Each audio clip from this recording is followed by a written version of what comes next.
कक्षा 10 हिंदी पाठ्य पुस्तक क्षितिज का गद्य खंड से पाठ 7 नेताजी का चश्मा। हेलो क्लास, आज हम नेताजी का चश्मा जो आपका पाठ 7 है गद्य खंड से वो करेंगे। ठीक है, तो इसके जो लेखक है उनका नाम है स्वयं प्रकाश। तो लेट्स सी उनका जो जीवन परिचय हम सबसे पहले वो पढ़ेंगे। स्वयं प्रकाश का जन्म 1947 में इंदौर यानी मध्य प्रदेश में हुआ। मैकेनिकल इंजीनियरिंग की पढ़ाई करके एक औद्योगिक प्रतिष्ठान में नौकरी करने वाले स्वयं प्रकाश का बचपन और नौकरी का बड़ा हिस्सा राजस्थान में बीता। ये वसुधा पत्रिका के संपादन से जुड़े रहे। 8वें दशक में उभरे स्वयं प्रकाश आज समकालीन कहानी के महत्वपूर्ण हस्ताक्षर हैं। उनके 13 कहानी संग्रह प्रकाशित हो चुके हैं, जिनमें सूरज कब निकलेगा, आएंगे अच्छे दिन भी, आदमी जात का आदमी और संधान उल्लेखनीय है। उनके बीच में विनय और ईंधन उपन्यास चर्चित रहे हैं। ठीक है, ये जो 2 उपन्यास है उनके ये चर्चित है। उन्हें पहल सम्मान, बनमाली पुरस्कार, राजस्थान साहित्य अकादमी पुरस्कार आदि पुरस्कारों से पुरस्कृत किया जा चुका है। इनका निधन 2019 में हुआ। मध्यवर्गीय जीवन के कुशल चितेरे स्वयं प्रकाश की कहानियों में वर्ग शोषण के विरुद्ध चेतना है, तो हमारे सामाजिक जीवन में जाति, संप्रदाय और लिंग के आधार पर हो रहे भेदभाव के खिलाफ प्रतिकार का स्वर भी है। रोचक किस्सा गोई शैली में लिखी गई उनकी कहानियां हिंदी की वाचिक परंपरा को समृद्ध करती है। किस शैली में लिखी गई है उनकी जो भी कहानियां है, किस्सा गोई में। आगे यहाँ पे आपको बताया गया है कि इस पाठ से रिलेटेड मतलब क्या है, चारों ओर सीमाओं से घिरे भूभाग का नाम ही देश नहीं होता है। देश बनता है उसमें रहने वाले सभी नागरिकों, नदियों, पहाड़ों, पेड़ पौधों, वनस्पतियों, पशु पक्षियों से, और इन सबसे प्रेम करने तथा इनकी समृद्धि के लिए प्रयास करने का नाम देशभक्ति है। नेताजी का चश्मा कहानी कैप्टन चश्मे वाले के माध्यम से देश के करोड़ों नागरिकों के योगदान को रेखांकित करती है, जो इस देश के निर्माण में अपने अपने तरीके से सहयोग करते हैं। कहानी यह कहती है कि बड़े ही नहीं, बच्चे भी इसमें शामिल हैं। तो इससे हमें क्या पता चलता है कि ये जो कहानी है इसमें नेताजी का चश्मा जो इन्होंने लिखी है, इसमें एक कैप्टन है यानी कि चश्मे वाला। ठीक है, एक चश्मे वाला है जिसे कैप्टन कहा गया है। किस तरीके से उसने अपनी जो देशभक्ति है या यूं कहें कि जो देश प्रेम है वो किस तरीके से व्यक्त किया। जरूरी नहीं होता है कि हर इंसान का फौज में भर्ती रहना, बल्कि वो फौज में बिना भर्ती रहे भी अपनी जो देश के प्रति जो भी अच्छी भावना है, जो प्रेम है, उसको व्यक्त कर सकता है। तो चलिए अब हम इस पाठ को पढ़ते हैं। नेताजी का चश्मा। हालदार साहब, अब यहाँ पे फर्स्ट कैरेक्टर कौन है? हालदार साहब को हर 15वें दिन कंपनी के काम के सिलसिले में उस कस्बे से गुजरना पड़ता था। कस्बा बहुत बड़ा नहीं था जिसे पक्का मकान कहा जा सके, वैसे कुछ ही मकान, और जिसे बाजार कहा जा सके वैसा एक ही बाजार था। तो जो हालदार साहब थे उन्हें हर 15 दिन में अपनी कंपनी के काम के सिलसिले से मतलब एक कस्बा था वहां से गुजरना पड़ता था। कस्बे में एक लड़कों का स्कूल, एक लड़कियों का स्कूल, एक सीमेंट का छोटा सा कारखाना, 2 ओपन एयर सिनेमा घर और एक दो नगर पालिका भी थी। ठीक है, एक ठो। फिर नगर पालिका थी तो कुछ ना कुछ करती भी रहती थी। कभी कोई सड़क पक्की करवा दी, कभी कुछ पेशाब घर बनवा दिए, कभी कबूतर की छतरी बनवा दी, तो कभी कवि सम्मेलन करवा दिया। तो वहां पर एक नगर पालिका भी थी कुछ, है ना, तो वो क्या काम करवा देती थी कि सड़क भी बनवा देती थी, कभी कभी कबूतर की छतरी बनवा देती थी, कभी पेशाब घर बनवा देती थी, कभी सम्मेलन करवा देती थी। इसी नगर पालिका की किसी शाही बोर्ड या प्रशासनिक अधिकारी ने एक बार शहर के मुख्य बाजार के मुख्य चौराहे पर नेताजी सुभाष चंद्र बोस की एक संगमरमर की प्रतिमा लगवा दी। अब कहाँ पे लगवाई थी? चौराहे पे। किसकी लगवाई थी? नेताजी सुभाष चंद्र बोस की। ये कहानी उसी प्रतिमा के बारे में है, बल्कि उसके भी एक छोटे से हिस्से के बारे में है। पूरी बात तो अब पता नहीं, लेकिन लगता है कि देश के अच्छे मूर्तिकारों की जानकारी नहीं होने और अच्छी मूर्ति की लागत अनुमान और उपलब्ध बजट से कहीं बहुत ज्यादा होने के कारण काफी समय ऊहापोह और चिट्ठी पत्री में बर्बाद हुआ होगा, और बोर्ड की शासनावधि समाप्त होने की घड़ियों में किसी स्थानीय कलाकार को ही अवसर देने का निर्णय किया होगा। और अंत में कस्बे के इकलौते हाई स्कूल के इकलौते ड्राइंग मास्टर, मान लीजिए मोतीलाल जी, को ही यह काम सौंप दिया गया होगा। अब हुआ क्या था कि इतना, मतलब शहर इतना बड़ा नहीं था, है ना? तो क्या किया था उन्होंने कि इतना शायद उन पे बजट नहीं होगा, इतना पैसा नहीं होगा, तो इस वजह से उन्होंने क्या किया कि स्कूल का जो हाई स्कूल था उसमें इकलौता जो ड्राइंग मास्टर था ना, उसी को ही वो मूर्ति बनाने का जो काम था वो सौंप दिया, जो महीने भर में मूर्ति बनाकर, जैसा कि कहा जा चुका है, मूर्ति किसकी थी? संगमरमर की। और उसने कितने महीने में बना दी थी ड्राइंग मास्टर ने? ऑलमोस्ट 1 महीने में। टोपी की जो नोक थी, नोक से कोट के दूसरे बटन तक कोई 2 फुट ऊंची, जिसे कहते हैं बस्ट, और सुंदर थी। नेताजी सुंदर लग रहे थे। अब जो मूर्ति थी भाई वो अच्छी बन गई। कुछ कुछ मासूम और कमसिन फौजी वर्दी में, मूर्ति को देखते ही दिल्ली चलो और तुम मुझे खून दो वगैरह याद आने लगते हैं, जो उन्होंने नारे दिए थे, ठीक है, सुभाष चंद्र बोस ने। इस दृष्टि से यह सफल और सराहनीय प्रयास था। केवल एक चीज की कसर थी जो देखते ही खटकती थी। नेताजी की आंखों पर चश्मा नहीं था। यानी चश्मा तो था लेकिन संगमरमर का नहीं था। एक सामान्य और सचमुच के चश्मे का चौड़ा काला फ्रेम मूर्ति को पहना दिया गया था। अब जो चश्मा था ना वो संगमरमर का नहीं बनाया था। हालदार साहब जब पहली बार इस कस्बे से गुजरे और चौराहे पर पान खाने रुके, तभी उन्होंने इसे लक्षित किया, मतलब इसको देखा, और उनके चेहरे पर एक कौतुक भरी मुस्कान फैल गई। वाह भाई, ये आइडिया भी ठीक है। मूर्ति पत्थर की लेकिन चश्मा कैसा? रियल का। मतलब मूर्ति तो संगमरमर के पत्थर की बनाई हुई थी और जो चश्मा था वो वैसे ही आर्टिफिशियल लगाया हुआ था अलग से। जीप कस्बा छोड़कर आगे बढ़ गई। तब भी हालदार साहब इस मूर्ति के बारे में ही सोचते रहे और अंत में इस निष्कर्ष पर पहुंचे कि कुल मिलाकर कस्बे के नागरिकों का यह प्रयास सराहनीय ही कहा जाना चाहिए। महत्व मूर्ति के रंग रूप या कद का नहीं, उस भावना का है। वरना तो देशभक्ति भी आजकल मजाक की चीज होती जा रही है। अब जो हालदार साहब थे जो अपने काम के लिए उस कस्बे से गुजरते थे, है ना, उन्होंने वहां रुक के चौराहे पर वो देखा था, उनकी जीप वहां से आगे बढ़ गई। आगे बढ़ जाने के बाद भी वो उसी चीज के बारे में, उसी मूर्ति के बारे में सोच रहे थे, और मतलब एक कंक्लूजन, एक निष्कर्ष पे पहुंचे कि कुल मिलाकर कस्बे के जो नागरिक है ना, एटलीस्ट उन्होंने इस चीज की मतलब कोशिश करी, है ना, कि हाँ भाई नेताजी के चेहरे पे, मतलब मूर्ति पे चश्मा नहीं है, तो उन्होंने क्या करा कि आर्टिफिशियली लगा दिया, है ना। अब यहाँ पे वो बोल रहे हैं कि ये ज्यादा इम्पोर्टेंट नहीं है कि मूर्ति का रंग रूप कैसा है, उसका कद कैसा है। मैटर क्या करता है? उसकी भावना, है ना, और देशभक्ति, जो कि आजकल तो ऑलमोस्ट मजाक ही होती जा रही है। दूसरी बार जब हालदार साहब उधर से गुजरे तो उन्हें मूर्ति में कुछ अंतर दिखाई दिया। ध्यान से देखा तो पाया कि चश्मा दूसरा है। अब जब वो पहले आए थे तो चश्मा दूसरा था, ठीक है, रियल का, और अब दूसरा है जब वो सेकंड टाइम आए। पहले मोटे फ्रेम पहले मोटे फ्रेम वाला चौकोर चश्मा था, अब तार के फ्रेम वाला गोल चश्मा है। अब कैसा है? तार के फ्रेम वाला गोल चश्मा। हालदार साहब का कौतुक और बढ़ गया। वो कहते हैं, वाह भाई, क्या आइडिया है। मूर्ति कपड़े नहीं बदल सकती लेकिन चश्मा तो बदल ही सकती है। तीसरी बार फिर नया चश्मा था। अब जब वो तीसरी बार वहां से गुजरे तो तीसरी बार में फिर एक नया चश्मा था। हालदार साहब की आदत पड़ गई हर बार कस्बे से गुजरते समय चौराहे पर रुकना, पान खाना और मूर्ति को ध्यान से देखना। अब जो हालदार साहब थे ना, उनके अंदर भी एक कौतुक, एक इंटरेस्ट आता गया।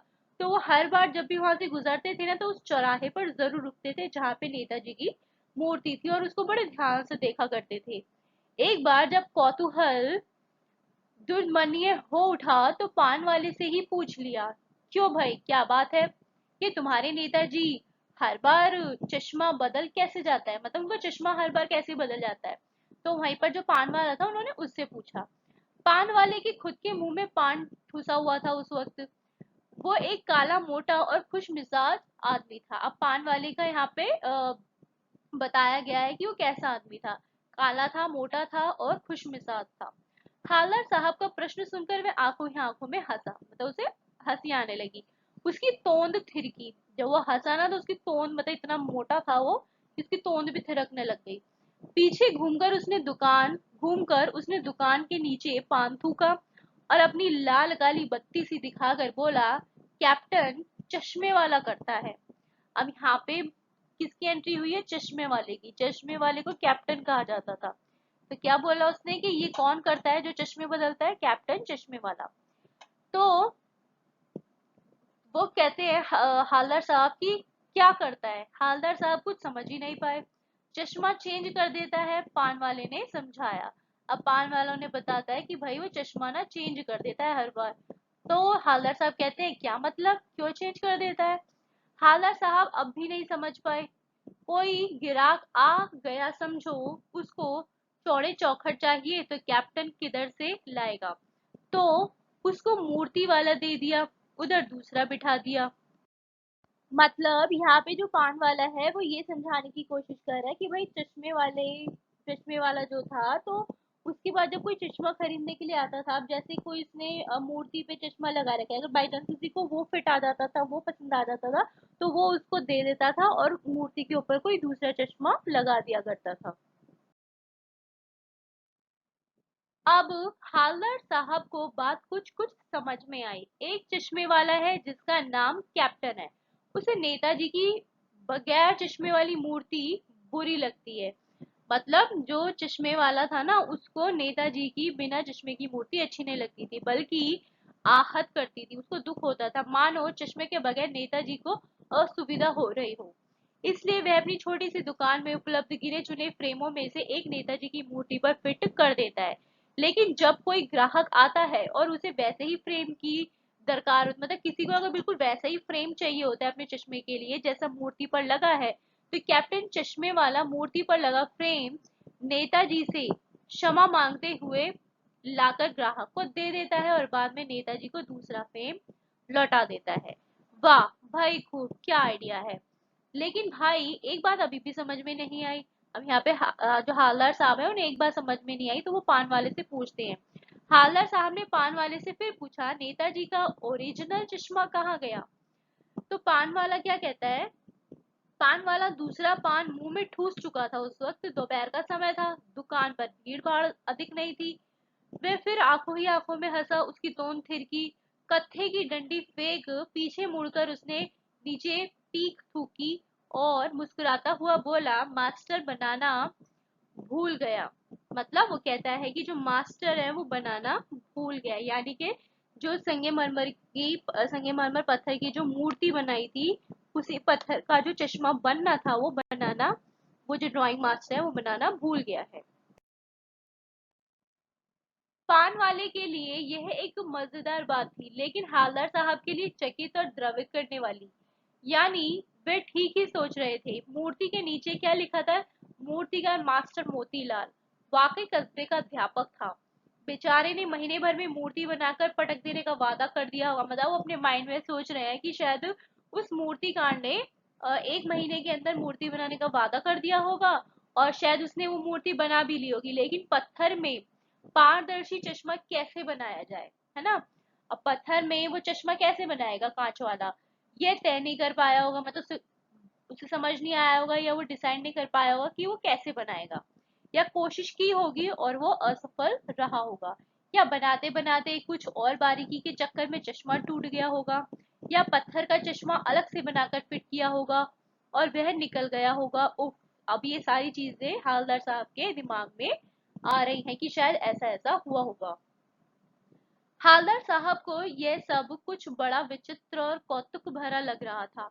इन्हीं ख्यालों में खोए खोए पान के पैसे चुकाकर चश्मे वाले को देशभक्ति के समक्ष नतमस्तक होते हुए भी नतमस्तक होते हुए वह जीप की तरफ चले, फिर रुके। पीछे मुड़े और पान वाले के पास जाकर पूछा, क्या कैप्टन चश्मे वाला नेताजी का साथी है या आजाद हिंद फौज का भूतपूर्व सिपाही है। पान वाला नया पान खा रहा था। पान पकड़े अपने हाथ को मुंह से 1.5 इंच दूर रखकर रोककर उसने हालदार साहब को ध्यान से देखा, फिर अपनी लाल काली बत्ती सी दिखाई और मुस्कुराकर बोला, नहीं साहब, वो लंगड़ा क्या जाएगा फौज में। अब जो हालदार साहब थे, उसकी इस तरह की देशभक्ति और देश प्रेम को देखकर, है ना, नेताजी के प्रति जो इतना प्यार था, जो जिस तरह की भावना थी, तो उनको ऐसा लग रहा था कि शायद जो कैप्टन चश्मे वाला है ना, वो कोई फौजी है। तो यहाँ पर पान वाला बताता है कि नहीं नहीं, वो कोई वो लंगड़ा फौज में कैसे जाएगा। अब यहाँ पे हमें क्या पता चला कि जो कैप्टन चश्मे वाला है वो कैसा है, मतलब वो थोड़ा विकलांग है, लंगड़ा है वो, ठीक है। तो पागल, वो कहता है पान वाला कि पागल है पागल, वो देखो वो आ रहा है, आप उसी से बात कर लो, फोटो वोटो छपवा दो उसका कहीं। हालदार साहब को पान वाले द्वारा एक देशभक्त का इस तरह मजाक उड़ाया जाना अच्छा नहीं लगा। मुड़कर देखा तो अवाक रह गए। एक बेहद बूढ़ा मरियल सा लंगड़ा आदमी, सिर पर गांधी टोपी और आंखों पर काला चश्मा लगाए, एक हाथ में एक छोटी सी संदूकची और दूसरे हाथ में एक बांस पर टंगे बहुत से चश्मे लिए अभी अभी एक गली से निकला था और अब एक बंद दुकान के सहारे अपना बांस टिका रहा था। तो इस बेचारे की दुकान भी नहीं, फेरी लगाता है। हालदार साहब चक्कर में पड़ गए, पूछना चाहते थे इसे कैप्टन क्यों कहते हैं, क्या यही इसका वास्तविक नाम है, लेकिन पान वाले ने साफ बता दिया था कि अब वह इस बारे में और बात करने को तैयार नहीं है। अब जो चश्मे वाला था ना, वो उसी वक्त वहीं सामने से आ रहा था, ठीक है, बूढ़ा मरियल सा लंगड़ा आदमी, ठीक है। गांधी टोपी पहन रखी थी उसने और आंखों पे काला चश्मा लगाए हुए था, एक हाथ में छोटी सी, उसके हाथ में संदूक होती है ना जैसे छोटी सी, वो थी, या आप अटैची कह सकते हो। ये दूसरे हाथ में उसके क्या था, बांस पर टंगे हुए बहुत सारे उसके चश्मे थे, ठीक है। तो वहीं से ही उन्होंने देखा कि वो कैसा आदमी है, और फिर उसके बाद फिर उन्हें ये भी पता चलता है कि वो एक्चुअल में उसकी दुकान नहीं थी, बल्कि वो फेरी लगा के अपने चश्मे बेचता है। ड्राइवर भी बेचैन हो रहा था, काम भी था। अब क्या हुआ था कि जो ड्राइवर था हालदार साहब का, वो भी बड़ा बेचैन हो रहा था क्योंकि काम करना था। हालदार साहब जीप में बैठकर उस वक्त वहां से चले गए। 2 साल तक हालदार साहब अपने काम के सिलसिले में उस कस्बे से गुजरते रहे और नेताजी की मूर्ति में बदलते हुए चश्मों को देखते रहे।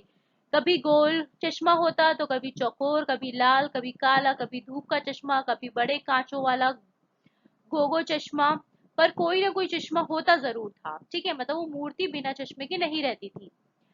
उस धूल भरी यात्रा में हालदार साहब को कौतुक और प्रफुल्लता के कुछ क्षण देने के लिए, अब 2 साल तक तो हालदार साहब ने उस मूर्ति के ऊपर तरह तरह के चश्मे देखे, ठीक है। फिर एक बार ऐसा हुआ कि मूर्ति के चेहरे पर कोई भी कैसा भी चश्मा नहीं था। उस दिन पान की दुकान भी बंद थी, चौराहे की अधिकांश दुकानें बंद थी। अगली बार भी मूर्ति की आंखों पर चश्मा नहीं था। हालदार साहब ने पान खाया और धीरे से पान वाले से पूछा, क्यों भाई, क्या बात है, आज तुम्हारे नेताजी की आंखों पर चश्मा नहीं है।